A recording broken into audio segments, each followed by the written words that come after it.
What's up, everybody? Welcome to another episode of Wednesday Night Dynamite Review.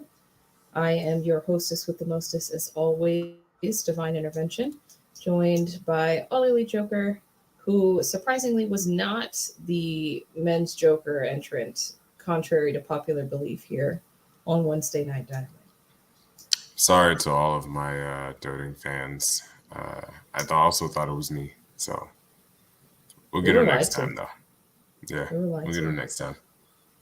Speaking of the Joker, let's start off strong with the opening segment of the evening. Samoa Joe versus the Joker in one of the Owen Hart tournament quarterfinals turned out to be Johnny Elite, who, I'll be honest, when it flashed up, I thought it was Johnny Gargano, just because like the Johnny and Johnny Wrestling, like I was like, oh, okay, that's pretty cool. It was not. John Morrison making his AEW debut as the Joker in the Owen Hart tournament, 20-year veteran, against Samoa Joseph, the Ring of Honor TV champ. They had a really good match too. Good tie-up. Actually, Morrison able to show how good he is in the ring technically. And just two old guys going at it. Joe always looked like a beast. And looked like a beast he did. It's always when he gets that special brand of red when he just starts to destroy people. Good first showing, I felt like, for Mr. Elite. Interested to see where this goes with Mr. Morrison. I did double check. Neither of the Joker entrants are listed as officially signed with AEW. Nobody has a All Elite graphic just yet. So Mr. Wrestling, Jesus, Mr. Elite making his debut this evening, but it seems to kind of be a one and done or an isolated situation. Maybe we'll see him more in Ring of Honor. Joe here, like you said, looking strong, started things off with like some heavy chops and strikes, a couple of really high spots here. Apparently Johnny Elite with a parkour background, kind of seeing that in his style a little bit, doing some cartwheels and trying to implement his flipping ability into his offense. 450 splash attempt, but in the end, Joe was able to seal the deal with his signature muscle buster finisher. And just as we were about to celebrate, Jay Lethal and Sanjay make their revenge. They come out and they beat Joe with a pipe. That's what they did. Joe obviously favoring the arm going into the commercial break, but the best friends did come out and make the save with some chairs. Yes, Joe won. Obviously, the end-all be-all for Joe is not the finish line for the Owen Hart tournament. To me, it obviously is this angle with Jay and Sanjay and Satnam Singh. Do we see something from them at the pay-per-view? I think this has got to come to an end. Yeah, especially with them injuring Joe. I can't see this not being... I mean, I could honestly see this being on maybe the buy-in or something as one of those matches. Get Joe out next round, being next week, I guess.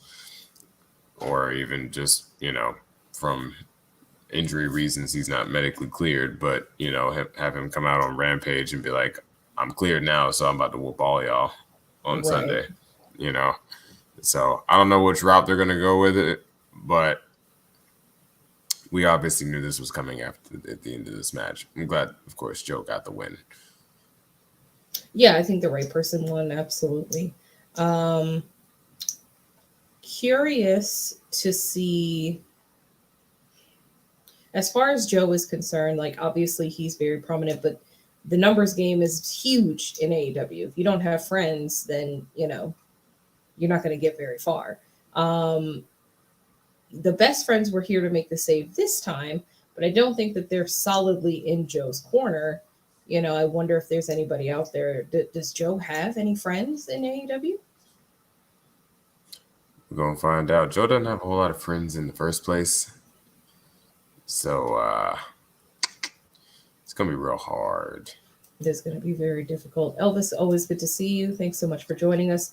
Thank you, everybody, for joining us this evening. Like, share, subscribe. You can find us at all of the listings above and below under Unpopular Review.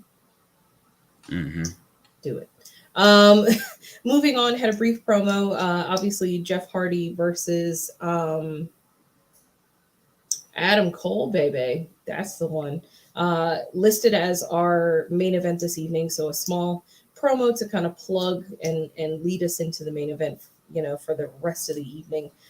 He is medically cleared to compete after that grueling match between himself and Darby last week. And the Young Bucks make an appearance and basically tell him that as a 30-year veteran, he's earned himself a day off. He should probably go ahead and just quietly bow out of this one. And Matt is not having any of it. He tells them that, they'll never be as tough and resilient as the Hardys. They're basically just Hardy cosplayers, which calling a spade a spade. I mean, I'm just saying. But Matt threatens that if the Bucks get involved, it's basically going to be their ass. Joker, are the Hardys or the Young Bucks just glorified Hardy cosplayers? I mean, I feel like the Bucks have definitely taken where the Hardys left off and elevated. They've done some pretty hardcore stuff, and I'm excited to see them get in the ring on such a massive stage because it's never happened before. They have fought before, but they have not fought on such a stage. So I'm very excited. Trying to see, I'm assuming this is going to be a double or nothing match because now Jeff's out of the Owen, so he has nothing to do for the for double or nothing, and neither do the Bucks for all I know. So I feel like that's where we're going. Excited to see. Spoiler alert, Joker. Hey man, I mean, that's why you're here. I'm screaming. Also, Elvis already asked questions. Well, it's just a general. It's just Elvis. Elvis is a troll. We love him, but he's a troll. Keeping this train moving, we will talk about the Jeff Hardy versus Adam Cole main event a little later on in the show, and get a definitive answer on who won, who's moving to the finals.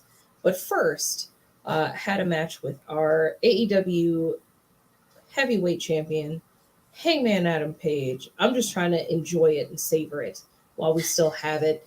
I am very concerned going into this pay-per-view. This is like the hardest match to call. We'll get into it.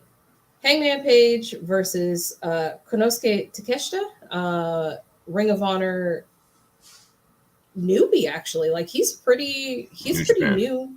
I'm sorry, it's late, people. I'm sorry. New Japan. He is with New Japan, and he's had some really amazing showings. A lot of matches with some highly prominent figures. If you watch any of the Dark or Dark Elevation matches, you will have seen him before. Joker, what did you think about his match with Hangman? Oh, outstanding! Like all of his matches. Newly in New Japan. Well, not really necessarily newly, but he's considered a young boy. Yeah, but I was about to say mostly made a name for himself in DDT. Yeah, man, Konosuke. I see so much Kenny Omega in a guy like Konosuke. I can see that. His mannerisms, his snappiness. Like, I feel like Kenny Omega changed strong style in an amazing way, and it shines through people like Konosuke. And the man always puts on an amazing match. Like when Punk was on commentary, I feel like he was legitimately entertained by what he was seeing because it was just an amazing wrestling match. That tope he did over the top was so picturesque. Like it was so Kenny Omega, like the beautiful stall, the perfectly executed. It was outstanding. I hope we see more and more of him around. I know we will during this Forbidden Door time, but hopefully we see him, see him and other New Japan talents a lot more. What up? Good to see you. Hello. It's very interesting that you say that, because I feel like the way that we can look at the young talent in AEW and see The Rock, the Hardys, Ric Flair, prominent names in the wrestling industry, it's also interesting to think about how talents that have crossed the ocean, like a Kenny Omega, could be influencing young talents over there in that same way. So it is interesting to me that we are seeing a younger star that has attributes that really do remind both of us of Kenny Omega, and how his wrestling style could have truly shaped this young talent. And that's very interesting to see. We are doing well. Excellent showing of Dynamite this evening. We're getting into all the gory details. This match with Takeshita and Hangman Page was truly a spectacle. Like Joker said, Punk was on commentary. Going to take a quick moment as a woman to talk about his abortions rights t-shirt. Love it, hate it. It's in the news. I support what he was wearing. In Houston, Texas, no less. In Houston, Texas. I could tell that the crowd was like kind of concerned, but then of course it's CM Punk, so how could you not? But anyway, high boot to start, lots of strikes. There was an apron slam to Takeshita. We had Arihara moonsault into the commercial from our champion Hangman Page. I had to write this line down. God bless JR. I am so thankful for the time that we have with him. He's a very, very old man. He has been in the wrestling industry for a very, very long time. Since the 70s. So much so that he forgot that you can't call people from the Orient anymore, JR. That's kind of outdated. Little old there. But obviously impressed by what he was seeing. But from Konosuke, had a really amazing tope con hiro. Hangman with the tombstone attempt. And at the end of the day, it was not only the buckshot lariat, but Hangman's version of the GTS to finish things off. Kind of had a cheer off between Punk and Hangman on the ramp. And at the end of the day, the CM Punk chants won out, and Hangman was not pleased. He stormed to the back, looking a little upset. Joker, who do you think is going to take the title at Double or Nothing? I know it's a little early to kind of place bets, but this is probably our last opportunity to talk about it. So, yes, heel CM Punk is going to take it, and we were sounding very, very conceited about ourselves there, Mr. Punk, on this evening. It was quite wonderful. I'm very excited. He got some boos in the crowd, and it wasn't in Long Island, so you saw that little glimmer in his eye of like, ooh, it's coming. I really do feel like we're going to get a heel Punk going over on Hangman. I've enjoyed Hangman's time as champion. I've loved it. I know it's had mixed reviews amongst the fans and amongst the masses, but me personally, I've enjoyed it. However, I feel like if we are going to do a CM Punk title run, I feel like now is the time. And again, have MJF take it. I'm not one of those people who has to have a heel take it off of a face and a face take it off of a heel. You know what I mean? A heel can take it off of another heel. They're dastardly. That's how it goes. You know what I mean? right. And so, if not a heel Punk, a much more edgy, and I don't give a damn about what everybody's talking about Punk. You know, a more obviously with Punk. the shirt he wore. Well, I mean, yeah, but you know what I mean. Like, not heel. I mean, not crowd loving Punk anymore. Yeah, I mean, and from what I understand, based off of what you've shown me and just how he interacts with people, Punk is inflammatory. He's going to say and do things to get people talking. You know, and I think that it will be very good for him to be able to let loose a little more. Like, obviously, when you're the good guy and everybody's cheering for you and loves you, you have to watch what you say a little bit. You can't just go off the cuff and just say whatever you want. MJF never has to worry about what comes out of his mouth because people hate him. And so I think you're right. It will be interesting to see how his character progresses as he's able to let go of the crowd-loving PG Punk, as MJF likes to call him so much. Yes. Alrighty, moving on. We had a brief promo with the Dark Order and Fuego. Not a whole lot to cover here, but plugging a Rampage match between the House of Black and the Dark Order plus Fuego.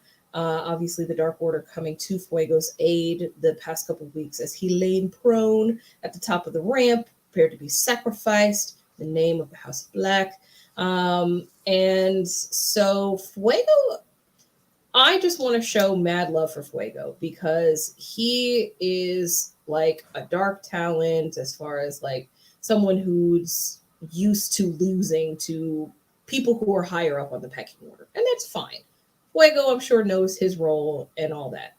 That man is so good on the mic. Every time he picks up the stick, I am so impressed. He was talking about how he, doesn't just do the twisting because of the tornado DDT. He's a little twisted in the head. I was like, man, ooh, look at Fuego go. And so essentially, Dark Order say that they have the House of Black's number 10-1. Very cute pun. I love Fuego. They're gonna die at the end. They are gonna die. I feel really bad. Fuego is. I mean, they are. I don't know what you want from me. I know. I also love the House of Black, and I know what they've done to these two teams separately and together. So it's just many times. It's Fuego's he is a little twisted. He's a little twisted in the head to be calling them out again like this. Again, it's like the 5th time, and he's gonna die. Like for real this time. Like I'm at this point, I'm kind of just honestly waiting for Fuego to get beat up so many times that he winds up joining the House of Black, but not really officially joining the House of Black. You know what I mean? Look, they need to finish out the storyline they've already started. Don't go after my man Fuego until you deal with the disease that is clearly taking over Julia Hart's face.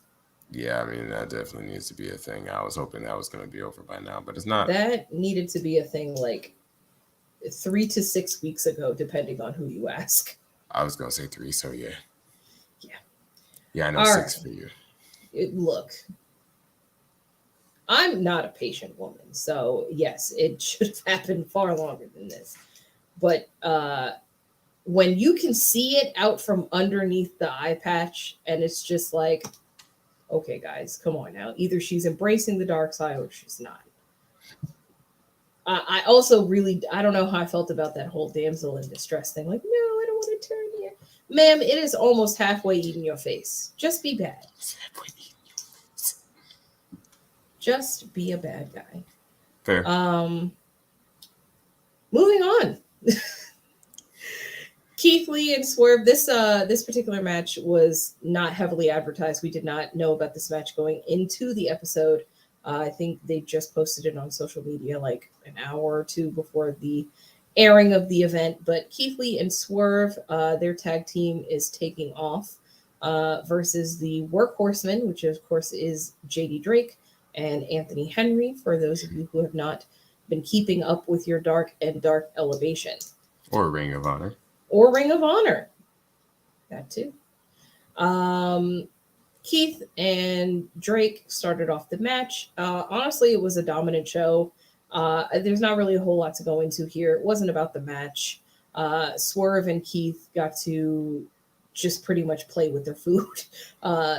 Swerve at one point took his scrunchie off and shot it at JD Drake. Like it was hilarious to me. But a very brief showing from the Workhorsemen. All of it leading, of course, to Keithley and Swerve making the announcement that they are now within the top-ranked tag teams, top 5, with this win over the Workhorsemen. Hobbs and Starks are very quick to interrupt. And what did they call Keith? Rex from Toy Story sounding ass. And then Swerve proceeds to call Starks a bar of soap with some pearls. He said, dressed like a bar of soap with a pearl necklace on. Oh my goodness. I laughed very hard. He did look like a bar of Dove just sauntering down the ramp. If Dove Soap were personified as a male, then yes, that's what Ricky Starks looked like. So all of this foolishness culminates in a challenge. I'm sorry. After this, Christian Cage and our current tag team champions, Jungle Boy and Luchasaurus, make their appearance at the top of the ramp. Christian Cage, of course, speaking on the tag team champions' behalf, he issues the three-way challenge between Jungle Boy and Luchasaurus, Hobbs and Shaw. I'm sorry, I just want to call them. And then Keithley and Swerve at Double or Nothing for the tag team titles. And what? Oh, I was just saying, why can't we call him Calvin and Hobbs? We can call him Calvin and Hobbs. I guess Calvin and Hobbs would probably be better since they're actually friends right now. Hobbs and Shaw hate each other in the way that only best friends can. True. On top of this, on the Go Home show, Christian, of course, is upset on Jungle Boy's behalf that Jungle Boy lost and is offering him the opportunity to get his win back, not only from the man who beat him, who is Ricky Starks, but the man who cost him that match, who is Swerve Strickland, and is proposing a three-way match between those three on the Go Home show next week on Dynamite. A lot of challenges issued here by the champions. By the champions. Nope, just Christian. You're right. Christian is doing a lot of talking here. And it's going to be a shame when his challenge costs them the tag team title. So which of these teams do you see taking it off of Jungle Boy and Luchasaurus Express?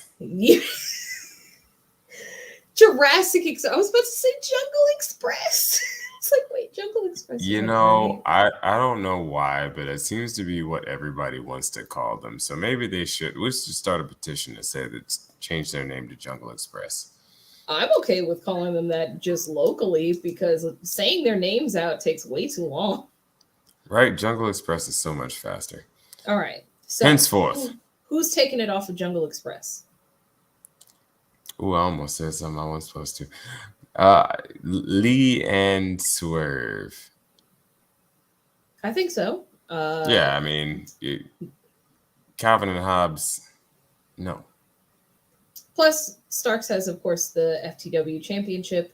Mm-hmm. They don't really need the belts right now. Mm-hmm. Ricky just got the pinfall over Jungle Boy for the FTW championship recently.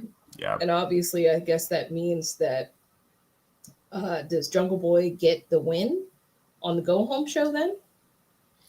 I don't know. I'm trying to figure out if Starks and Hobbs are going to win by shenanigans at the Go Home and then have, Jungle Boy be feeling some type of way and, possibly have it on Jungle Boy, so further into this whole storyline with him and Christian.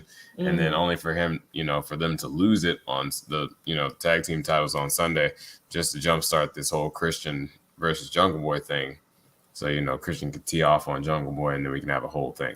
Or you have Jungle Boy, haul off on Christian and, that'd be the whole thing. That would give Jungle Boy his edginess that everybody wants to see so damn bad and maybe make him a little bit more interesting. And, I feel like we could really go in some interesting directions. And then with having Lee and Swerve as your tag team champions, you could do much worse, especially with the beautiful chemistry that they have, along with the fact that they did tag together on the indies beforehand. Mm-hmm. Yes, for anybody who is not aware, this is not a brand new pairing. This is a pair of gentlemen that have worked with each other extensively in the past, know each other pretty well. And so I agree. They're two very high-ranking talents that have been signed. It's good that they are putting them together so that you don't have to find something for them to do separately, especially if they already come pre-packaged with this charisma and chemistry. I agree. I think going into Double or Nothing that Swerve and Keithley are the top contenders to win in my book. Mm-hmm. Very excited. Very exciting indeed. All right, everybody, stick with us here. We have a lot more to cover on this episode of AEW Dynamite. We'll be right back after these messages.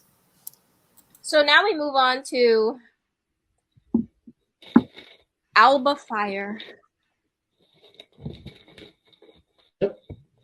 They totally I get it, but why does it have to be such a drastic change from the name? Damn, you can switch up some letters, but goddamn, this is absurdly different. Mm-hmm.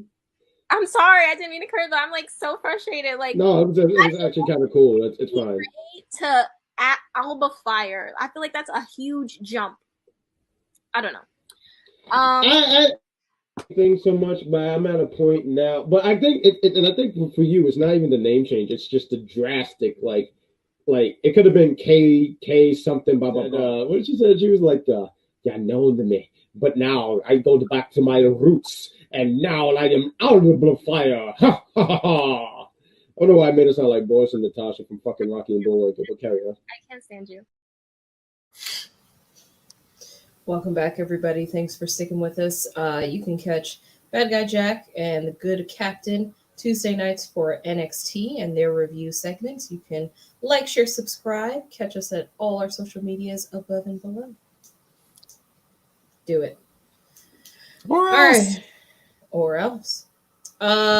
Keeping this train rolling here. Chris Statlander and Red Velvet promo discussing their upcoming match on Rampage, I want to say. Yes, it will be on Rampage. Yeah. To round out the quarterfinals. Yeah. Yes, it's the quarterfinals. And so kind of touching on some of the story here, Chris Statlander and Red Velvet were pretty recently aligned against Layla Hirsch. I think this was about February-ish months ago. Yeah. Yeah, around February. So kind of touching on things that have changed. Obviously, Chris Statlander afterwards became very closely associated with the Best Friends and has such disappeared and re-emerged as the brand new Gothlander. Black hair, teal streak, black little spiky face paint. Gothlander, okay? I'm going to make this work. Anyway, and Red Velvet has transitioned and blossomed into a baddie. Yes, into a baddie, and the quote-unquote blossom of the Powerpuff Girls that are Jade Cargill, Kiera Hogan, and Red Velvet. They call themselves the Powerpuff Girls on social media. It is very cute. And yes, they are the baddies. Red Velvet just making things clear that things have obviously changed for the both of them. And Chris says, yep, at the end of the day, it's nothing personal at this point. It's only business. And then Jade Cargill arrives and graces us with her presence on TV.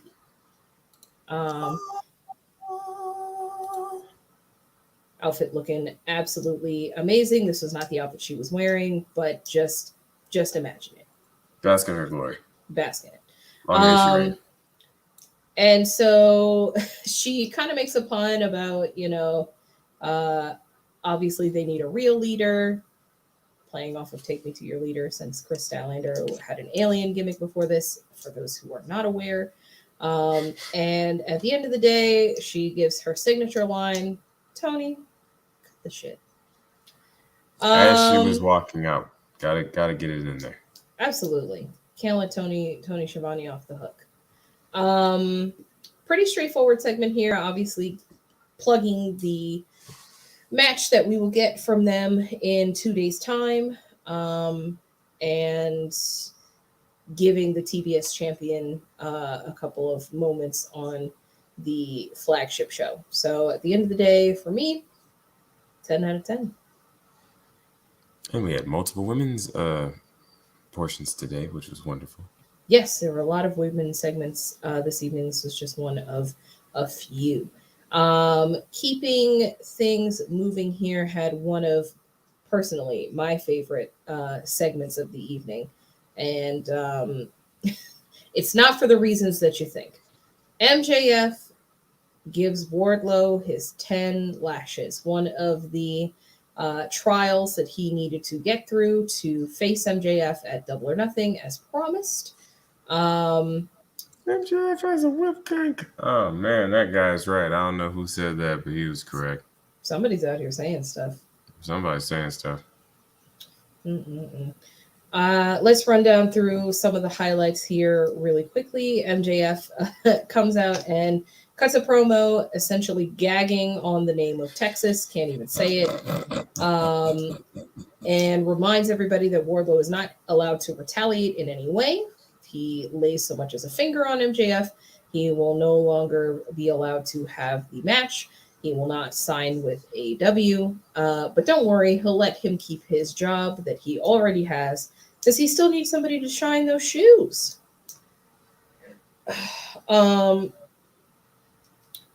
of course, paraded to the ring Superman style, handcuffed with no shirt, because if he's already handcuffed, can't unhandcuff him to take the shirt off. No need to rip a perfectly good shirt. Just have him come out with no shirt. And so immediately, as soon as Wardlow gets in the ring, MJF spits in his face and is trying to rile him up. And the lashes begin, and Wardlow does not even budge, flinch, register what's happening. Whatever you want to say, Wardlow is just... He smiles. He's laughing. Yes, he smiles. He's laughing. MJF is pissed. He gets one lash in, no reaction. A second one, no reaction. He takes his shirt off, starts getting pissed off, does 6 very quick lashes in succession because he's so pissed off. And so let Spears go in and get one. So that's 9. And on the 10th one, instead of giving that final lash, he gives Wardlow the low blow. Sends the big man laying out onto the mat. They end up stomping this poor man's head in. MJF with the punch, with the dynamite ring, like Spears with the C4. They really did a number on trying to embarrass Wardlow here, and obviously in retaliation of him embarrassing them by not reacting to the lashes. It said you hit like my grandma. Not even. Yeah, I mean, it was pretty rough. MJF is standing on Wardlow's neck as we go into the commercial, and that's how that particular segment ends. Obviously, with Spears getting the visible C4 and MJF as the special guest referee, for those who don't remember going into next week's match, MJF has inserted himself as the special guest referee and practicing his 3 count. But I feel like with getting the visible win and, humiliating him like this, Wardlow not only goes over on Spears to get his match, but do we see him getting the full circle? Like, is he gonna beat MJF going into the pay-per-view, or do you think MJF squeaks one out? Well, I mean, he's gonna beat down Spears on next Wednesday. I'm not sure how we're gonna get to Wardlow winning the match. Maybe, Wardlow beats down Spears so much that MJF just walks out and doesn't finish, because, for MJF, if he's the referee, if he doesn't count, Wardlow can't win. So, I could see maybe like an Aubrey or somebody coming in or something. I don't know how we're going to get there, but I still feel like Wardlow is it's just another trial that he's going to have to overcome. And when he finally gets his hands on MJF,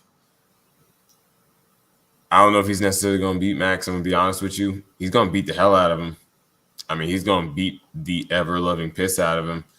Like I said, I don't know if he's actually going to get a win over on Max, but who knows? That's probably one of the biggest things that's harder for me to call going into Double or Nothing. And then anything else is if Wardlow's actually going to get that win over Max. Because you know how precious Max is. I was going to say, I don't feel like he needs it. I feel like Wardlow has received so much just from his interaction and feud with Max as he's pursuing being released from his contract and pursuing his eventual official signing with AEW. But yeah, I for me, he doesn't need the win over Max. He just needs to get his hands on him. And I guess at the end of the day, as long as he's released from his contract, I think it should all work out. I don't remember if there were any stipulations. The only thing I could say is if there's some sort of stipulation if he doesn't win. Obviously, if he doesn't win against Spears or whatever, he doesn't get the match in general. But if there's some sort of fine print where Max is like, oh, well, if you don't beat me at the pay-per-view, then you can never sign with AEW or some craziness, then he's got to win. Oh, wait, didn't he say something like that last week? I can't remember. He was giving the stipulations. I can't remember. I don't either. I have some notes, but we'll see here. Regardless. Unless, Wardlow is 2-0 with cage matches. If he loses, he can never sign with AEW. So, yeah, he's got to beat Max. Yep. Oh, and it's a cage match. Well, the match with Spears is a cage match. Oh, okay. Okay. Yeah. So Max can't go anywhere. I'm excited to see how this goes. Yeah, it's going to be very interesting. Tune in next week for the Go Home show. It's going to be a very interesting match. I imagine that it will be the main event. Something like a steel cage, you would imagine would be. Yeah, you're right. It is a super hard one to call. But as we say here on Wednesday nights, we'll just have to wait and see. Indeed. Moving on, a brief promo from Roppongi Vice. For those who don't remember, Trent Beretta and Rocky Romero. Yes, I was trying to remember his last name. Sorry. Trent and Rocky cutting a promo that they are back together full time. I'm not really sure what that means for the best friends. Obviously, Orange Cassidy is still injured, and Chucky T's not really been doing much outside of the occasional run-in. So maybe it is better for Trent to shift his focus and put his eggs in a different basket. But Roppongi Vice is back together full time. They are planning to go after the Ring of Honor tag team titles and honestly all the tag team titles, but that's where they're going to start. And all FTR have to do is accept. Not sure where this will be placed. It is a Ring of Honor championship match. It could be, I know we keep saying the buy-in. The buy-in can only be but so long, or it could be on the Go Home show. Who knows? But I think on Rampage. Or on Rampage. I feel like FTR will accept. They kind of have all the gold right now, so they've got to step up to the plate across the board. And there's enough turbulence around the AEW tag team title, so it'll be interesting to see how FTR or whether FTR are able to retain theirs. Mm-hmm. Moving on to the next Owen Hart quarterfinal match, Kylo Reilly versus Rey Fenix. This will finish out the brackets for the semifinal situation going on for the Owen Hart tournament. Rumored that they will potentially be bringing out some new Hart-themed belts associated with the tournament. Purely speculation, do not have anything concrete whatsoever.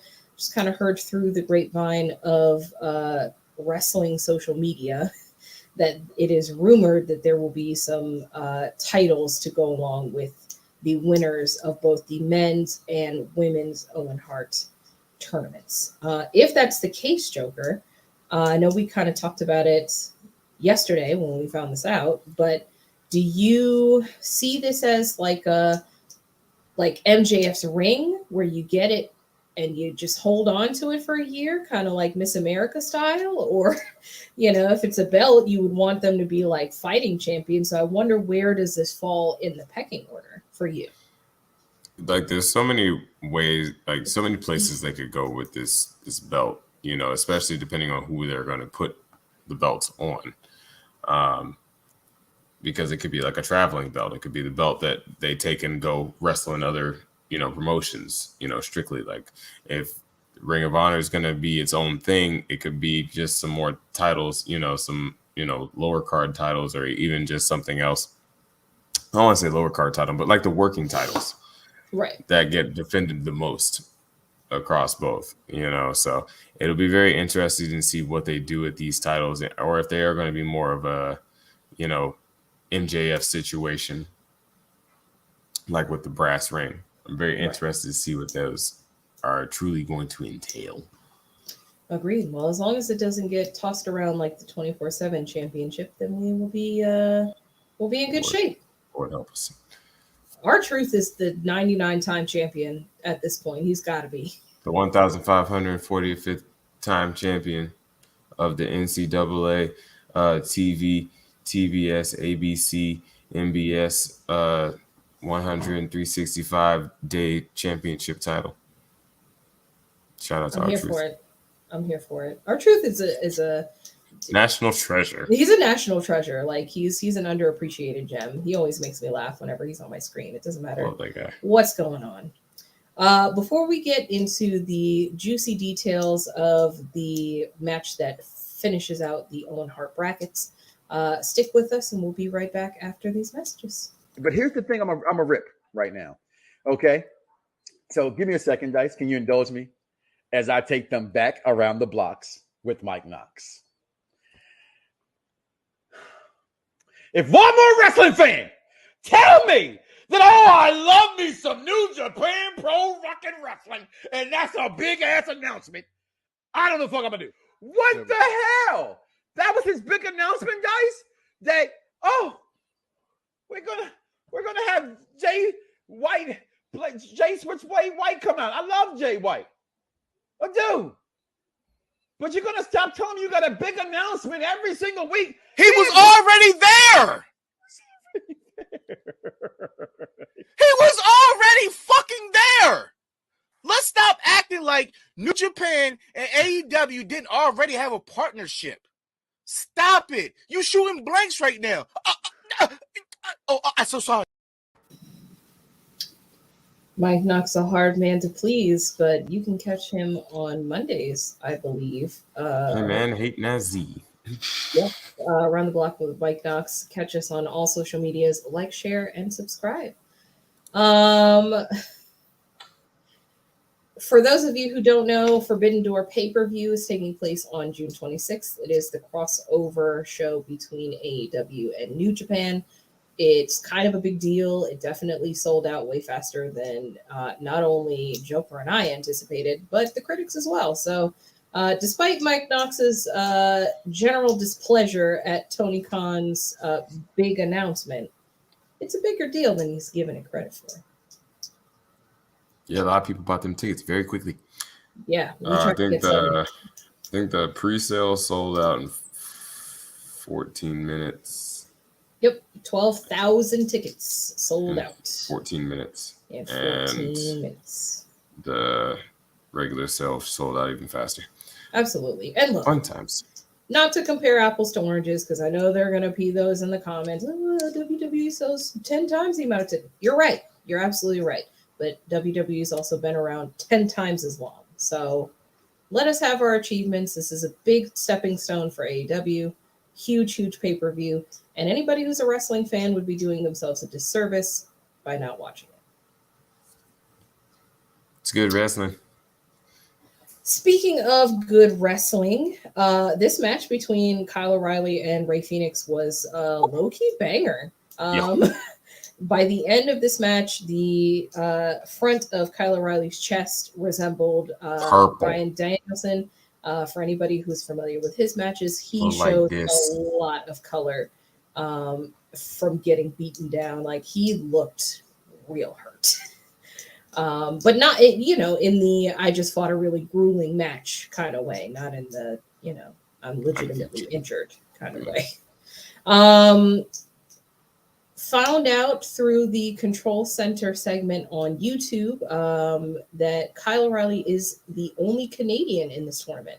And as such, he feels a very special connection with the Hart family and representing them in this tournament as a fellow countryman. So a lot at stake for Kyle in this match.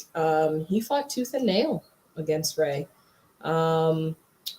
Ray was accompanied to the ring by Death Triangle. It's always so funny to me because Pac just looks like that grumpy kid that they just like picked up on the side of the road. Like Alex, Penta, and Ray all look like, that group of Hispanic kids that's always cutting up in class. And then Pac is just kind of lurking in the background.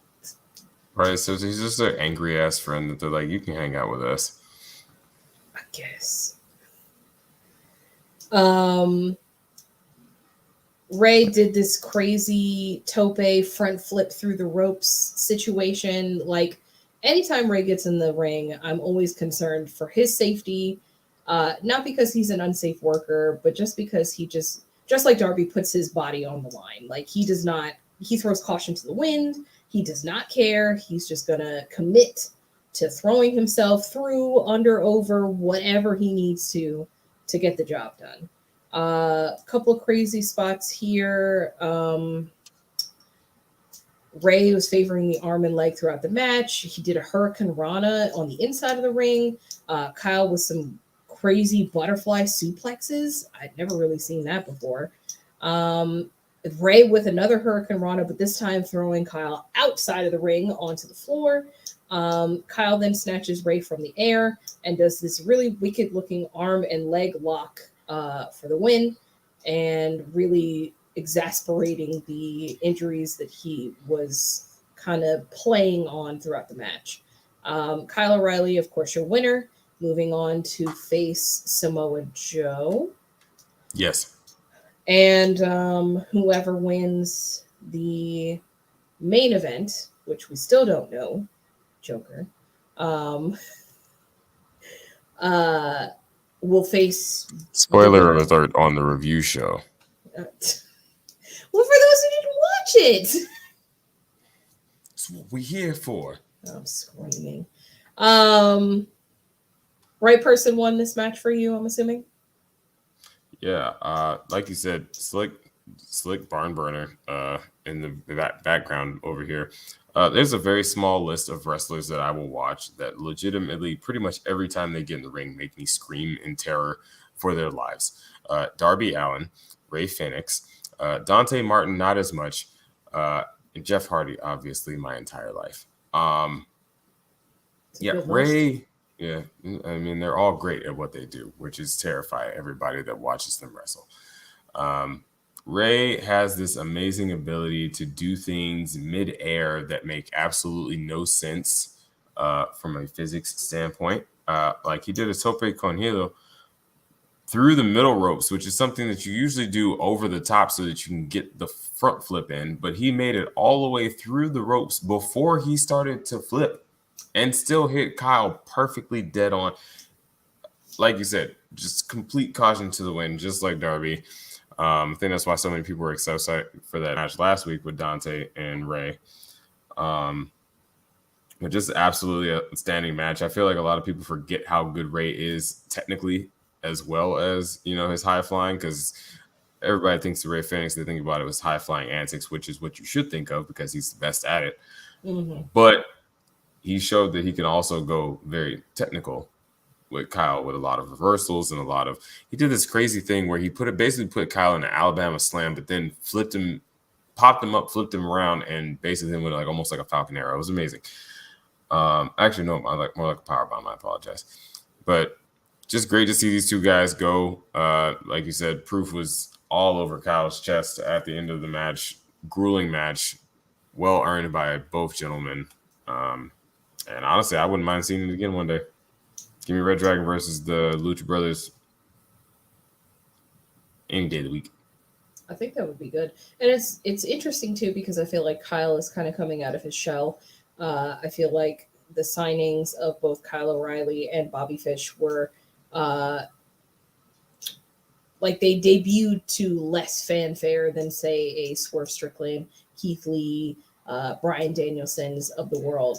But they're both solid wrestlers, both Bobby Fish and Kylo Reilly. And I think that the more matches he has, the more he's kind of coming out of his shell and getting to kind of showcase his style of wrestling, because he doesn't have a very flashy style. Like, it's very mat based, very counter and grappling based from what I've seen of him over the years, and striking. And so he's just a bruiser. Like, and so the fact that he pushes his adversaries to the brink and has come away almost all of his matches now with this, like, you know, jacked up chest and everything, like that's becoming his signature in AEW as, like, you know, just this, like I said, this bruiser. Yeah, the man's a rabid dog that once he comes off of his leash just goes until he can't go anymore. Right. And that's always been Kyle, but I feel like it's been accentuated since he's been in AEW because they can go so much harder and so much, you know, faster and, you know, do so much more stuff. He can really show off his arsenal that he has at his disposal. Right. Can't wait to see this next match. Yeah, I agree. Joe's gonna murder him. He is, but he also has that arm injury from Jay and Sanjay, so it'll be interesting to see how that plays into the next match. Obviously, like you said, Samoa Joe versus Kylo Reilly. What up? Good to see you. Thank you guys for sticking with us. It's our main. Moving on to the next segment, we had the Blackpool Combat Club with their face-off versus the Jericho Appreciation Society, coming off of the Savage beatdown from last week. I say Savage because, you know, Jericho's a wizard. So if he could throw a fireball, and yeah, if he couldn't throw a fireball and get his team out of the rut, then, I mean, he obviously is not a very good wizard. So I couldn't get my plane ticket situated. It was a whole thing. We'll get him next go round though, bro. Yep, Johnny Elite had to come in at the last minute. Truly, yeah. I had to call in a favor. It worked out though. Blackpool Combat Club comes out. I mean, everybody loves them, so not much to discuss there. Violence. The Jericho Appreciation Society was making their entrance, and they cut for Judas and the Pyro to be nixed. They're not having it. Jericho says he's blaming last week's attack on Regal, and proceeds to go in on him, just kind of touching on some of the highlights here because Jericho had a lot to say tonight. But basically calling Regal a world-class addict. He'd been fired from all the companies that he was working with, and he only got into AEW on the coattails of his protege. He then proceeds to start running down all the proteges that are in the ring with Regal. Danielson and Moxley and everybody telling Danielson that he's just a squeaky clean guy. He's obviously never done a drink or drug in his life. But don't stick too close to, Regal, because then he'll have him so far gone that he'll have to join the program like Moxley. Like, Jericho was not pulling any punches this evening. And essentially tells Regal to butt out of the Jericho Appreciation Society business because he is a wizard and he will throw a fireball in Regal's face. That's the first half of this segment.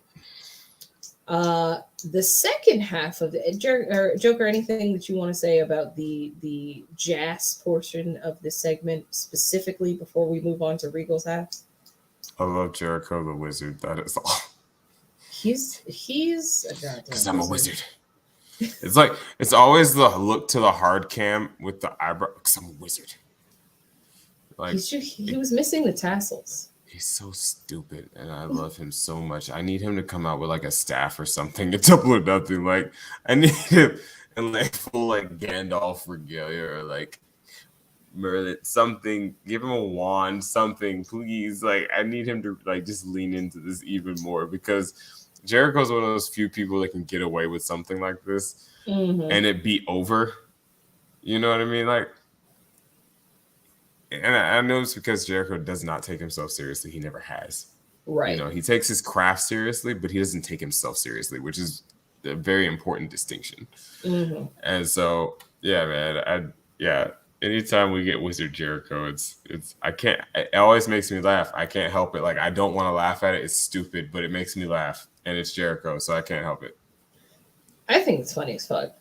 Wizard Jericho, I want a t-shirt. I just want him standing in the middle, arm up, lightning coming up from his hand, like just absolutely something ridiculous. Like 80s panel van style, like 70s panel van style. Yeah. Like, exactly. That is the kind of wizard that I imagine Jericho to be.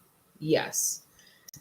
Okay, so Regal then came back with a little bit of retaliation here. I felt bad. The crowd was not really feeling the promo segments of this evening.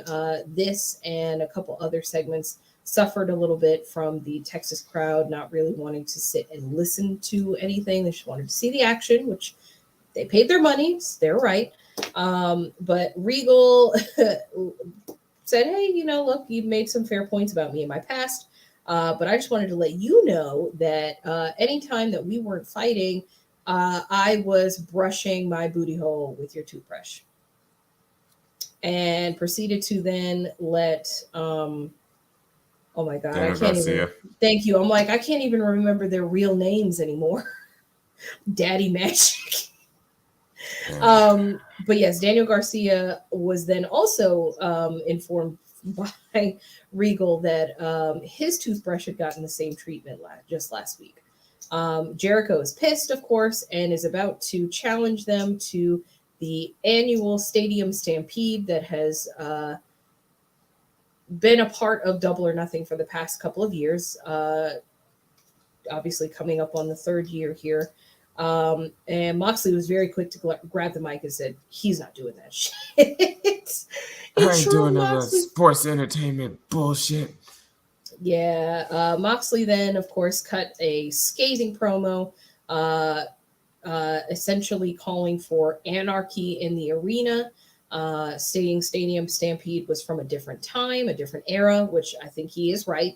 As much as Stadium Stampede was absolutely amazing for what it was at the time, the fans, I think outside of special circumstances, truly want to see in-person matches. It's rare that a cinematic match will grab people the same way, as an in-person event. So yes, calling it Anarchy in the Arena. Not sure if that's the official title yet or not, but that's what we're going to go with. And Jericho's quick to point out there's a lot of problems in the Blackpool Combat Club. Eddie and Danielson don't like each other. Moxley and Santana both try to take each other's eyes out. Just a lot of dissension between the Blackpool Combat Club, whereas the Jazz are a well-oiled machine. In the end, Eddie doesn't really want to wait until the pay-per-view, and just as he was about to go and assault Jericho, Danielson gets in his way. The two of them start getting in each other's face, and that is how we go to commercial. Joker. A lot of your favorites in the Blackpool Combat Club. Obviously, we've seen that Wheeler kind of fell off. He kind of was involved last week to edge the numbers game in their favor, but it's truly going to be Jericho and Danielson with Eddie and Proud and Powerful, the 5 versus 5. Do the baby faces walk away with the win here, or do we solidify the Jericho Appreciation Society as a problem by having them win? Do we call them baby faces, though? Because they're not really baby faces. BCC, I feel like, more so need to go over in this because they are we're not taking any of your foolishness. We're just here to whoop your ass. If that's what they stick to, then everything should be fine. Mm-hmm. Of course, we know Jazz and their goofy shenanigans, but this is the BCC's bread and butter. You got the 3 New Yorkers and Danielson and Moxley. It's 5 guys who leave nothing but blood, sweat, and tears and blood in the ring. So honestly, if it truly is a no holds barred, anything goes 5v5, just slobber knocker, I can't see the BCC not winning. especially with the added benefit, because like I said, they're not necessarily good guys. So I mean, Yuta can still show up and do whatever he needs to do. Right. You know what I mean? We'll see. I mean, we might see Big Cass again once again. I'm sorry, Mr. William Morrissey again. You know, he may come into. Oh wait, no, wrong group. My bad. Regardless, we may see somebody else pop up for Jazz. Who knows? But unless that happens, I see BCC going over here. I think that makes sense. It's going to be interesting what they decide to do with this match. Obviously, the time slotted previously was for like a cinematic segment. I don't think Blood and Guts went over quite the way that they wanted it to. Like, especially given the whole Jericho falling off the top and the whole controversy with him, falling through the cardboard landing strip and all that. So, I kind of thought going into this, oh yeah, okay, well maybe we'll see Blood and Guts, but I don't think that the double steel cage necessarily worked for them either. So it'll be interesting to see how they transform the traditional 5v5. But one way is by throwing the rules out the window. No standard tag situation. It's just going to be a free-for-all. But we still get kind of some of the same segments of them beating each other up through the entire arena the way we did during Stadium Stampede, or is it just going to kind of be centralized around the ring and the crowd area? It'll be interesting to see what they do with that. Yeah, I mean, that's the beautiful part that you got with a 5v5. That's 10 guys, right? So it may not be a Stadium Stampede, but the whole thing about Stadium Stampede was them having a match in a different location and making their way to the ring. With this, they're going to start in the ring.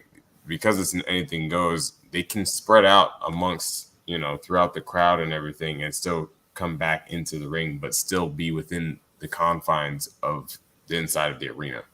I mean, I'm sure we're probably going to have somebody going to the Dippin' Dots because they love getting JR to say things about the Dippin' Dots. Yes. I need JR to say my yearly Dippin' Dots. Okay. It's something I need. It's something I've come to expect. It needs to happen. But still, everything's going to culminate in the ring. And that's what the people want. And that's what the people pay for. And that's what I want. So, very excited to see how this match goes. Well, we're getting something at the pay-per-view, I'm sure. Nothing official yet from Tony Khan, but still a couple more episodes of television to see, 2 episodes of Rampage and 1 more episode of Dynamite. So I'm sure a lot more will fall into place over the next couple of episodes officially. Moving on to the final women's segment of the night, we had the last Owen Hart match here. Dr. Britt Baker, DMD, versus her Joker. And it was not me because my Joker is not in my name. And Joker wouldn't fight a girl. Maki Ito ended up being the surprise entrant for this particular tournament. Reminded that at Revolution they were tag team partners at one point. I'm sure there will be people online who were disappointed by who the Jokers were.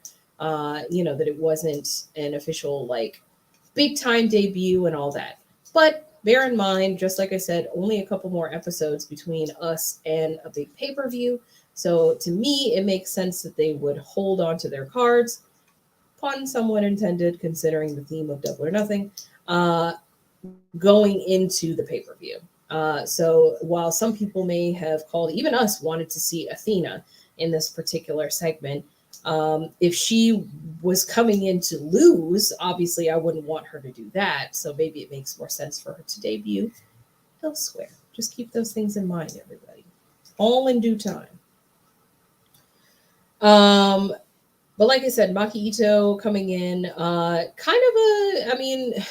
don't want to say a comical match, but I think that a lot of the Joshi Japanese women's style wrestling does implement a lot of humor, and a little bit of slapstick when it comes to their style.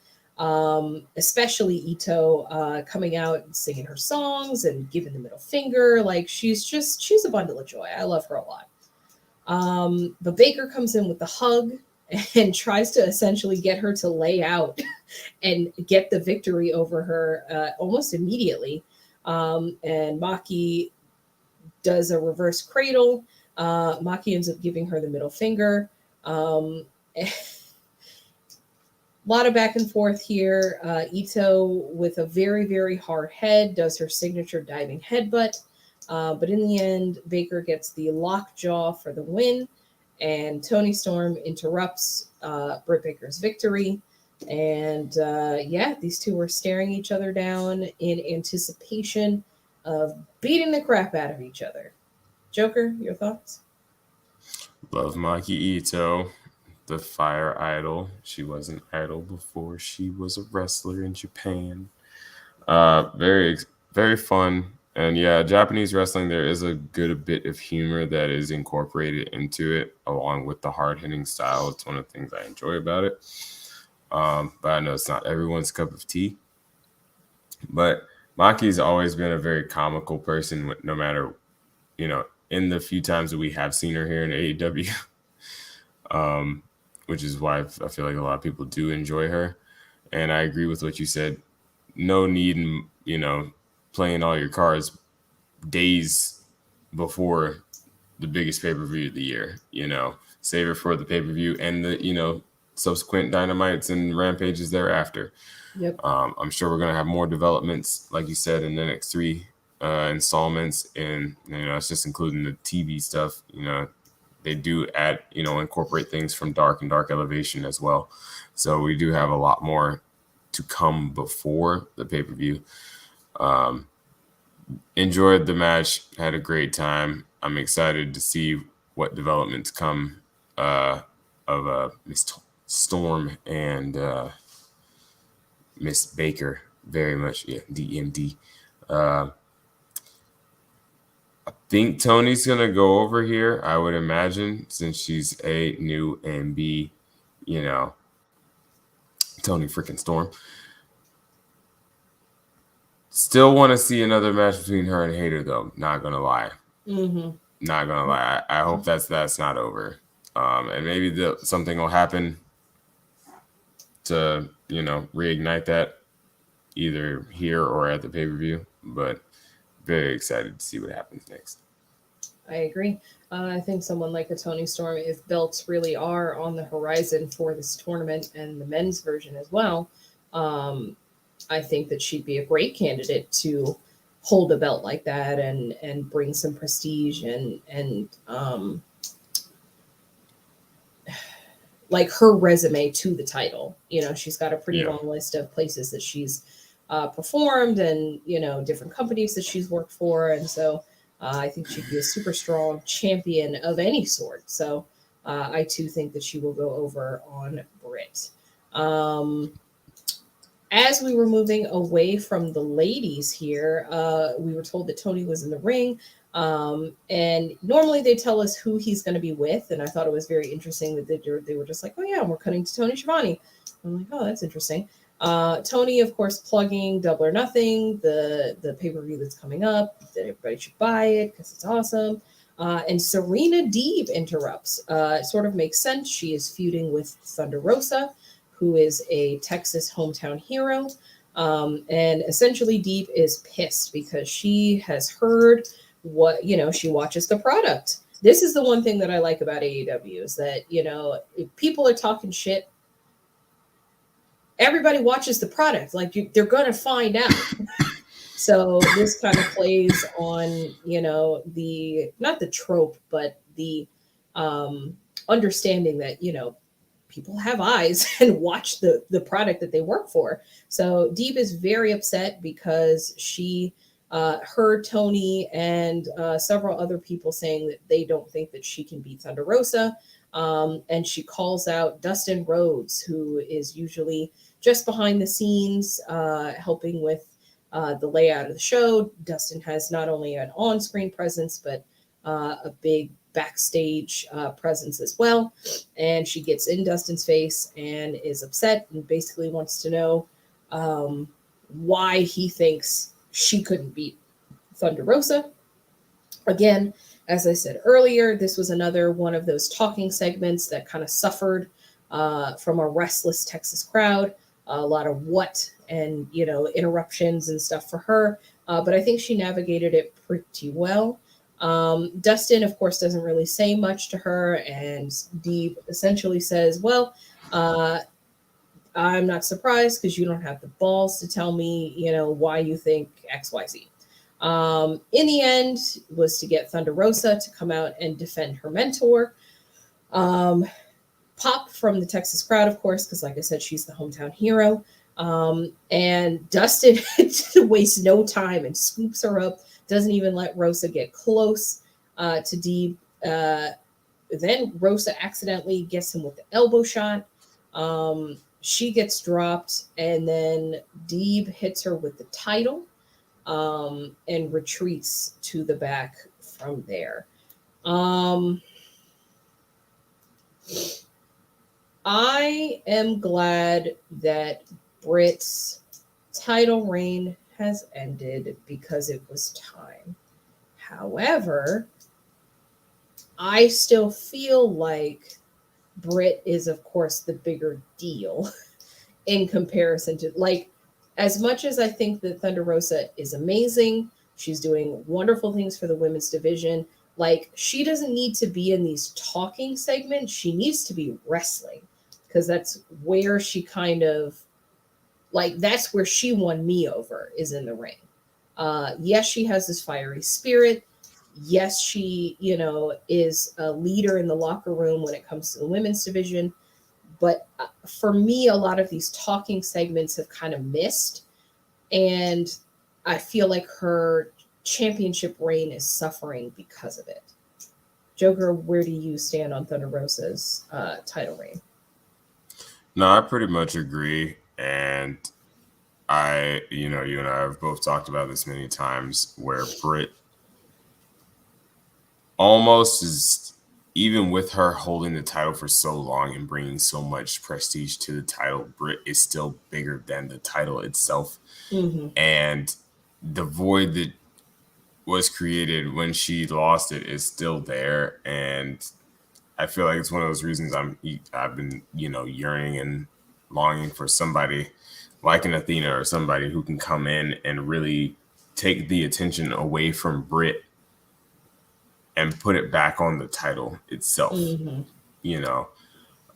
So interested in seeing what happens with these two ladies. Deeb made a lot of good, valid points and things that she's done throughout her career to try and get up, and she, got really up in Dustin's face because he was there for a lot of it, speaking about their time together in WWE. She's like, what I had to do, what I had to deal with, what I had to, what we had to both deal with in the other places that we've worked. And she's like, still you don't believe in me. I'm going to show you and everyone else why I deserve to be champion. And I feel like Deeb is one of those people in the locker room who doesn't get the amount of respect that she deserves for what she has done in the business and for the business, behind the scenes and in front of the camera. And I wouldn't be upset with Deeb because Deeb is one of those heel champions that you can't deny her. Mm-hmm. Anything she said, she is backed up. She's beaten down Sheeta, I don't know how many times, who was a former champion in her own right. She has the credentials to be that person. Mm-hmm. But the fact of the matter is she's not going to be able, and I can't sit here and think of anybody really. I mean, maybe Toni Storm in a little while, but at the current moment, I don't see anybody who can take and fill that void that Britt created. I agree. It's I don't want to say it's sad because I think that the women's division has come a long way since the inception of AEW and continues to make strides in trying to be better. But when you do put all your eggs in one basket when it comes to someone like a Britt Baker, and I mean, how could you not? She was, really come a long way when it comes to the mic skills, and she just presents very well. You're right. It is hard to kind of fill that void. And while I think Rosa has the chops when it comes to being in the ring and making herself a contender, like I said, I think that these talking segments are just really not doing her any service whatsoever. She needs to be one of those people who's just very straightforward, fighting champion. I'm doing an open challenge, boom, boom, boom. Here's why I'm the best. And we're not really getting that. And I hope that AEW continues to make strides in getting better at booking their babyface champions. We've talked a lot about this in other segments. So please feel free to check out our previous shows and segments wherever you get your podcasts from. Mm-hmm. All right, everybody, it is getting late, so let's run through the main event here. Jeff Hardy versus Adam Cole, baby. Finishing out the quarterfinal brackets. As Joker alluded to earlier in the podcast, if you are just joining us, Jeff Hardy unfortunately did not walk away with the victory on this one, and we will get through all the details. As Jeff is coming out, doing his thing, yes, absolutely getting it. Adam Cole attacks from behind before the bell. Jeff is sent into the steel steps. A couple of different exchanges here, just covering the highlights. Jeff with a swanton attempt, and then Cole ends up getting the boom for the win. He had already pulled his knee brace down and was prepared to slam him in the back of the head. Mm-hmm. The Young Bucks come out to interrupt the victory, and essentially just there's a beat down at the end of the show. The BTE trigger on Matt Hardy from the Young Bucks. Sting and Darby do come out to try to make the save, but then Sting ends up with his leg in the chair, and they stomp on the Sting is going away for a while. He's an old man and probably does not need to be traveling as much as he does. This will afford him a couple of weeks break, I'm sure, as he is nursing his injury. But yes, the show goes off air with the Undisputed Elite absolutely laying into the Hardy Boys, Sting, and Darby Allin. Mm-hmm. Joker, I know we've talked about it a little bit earlier on. Hardys and Young Bucks probably at the pay-per-view. Yep. I think Kyle, and I think going back to Elvis's question here, Kyle versus Adam in the finals is probably a very likely outcome, given Samoa Joe's injury. Again, Adam Cole, given Adam and Kyle as the finalists, speculation here, if belts are truly in the mix, just like Tony Storm would be amazing with a Hart-themed strap, Adam Cole 100% put all the belts on him. He's just very over. He's got a very punchable face. He's got a lot of really great facial expressions. He's got jazz hands. Jazz hands. He comes out. He got the baby. I mean, how it writes itself, truly. But yeah, with that closes everything out that happened this evening on AEW Dynamite. We are getting ever closer to Double or Nothing. Like we said, a couple more segments will probably be locked in over the next week or so. So stay tuned with us on social media if you want all the latest on everything wrestling related. Mm-hmm. Indeed. Joker, any final thoughts on tonight's episode? Enjoy your wrestling, people, in whatever form or shape that takes, no matter what brand or brands you don't like.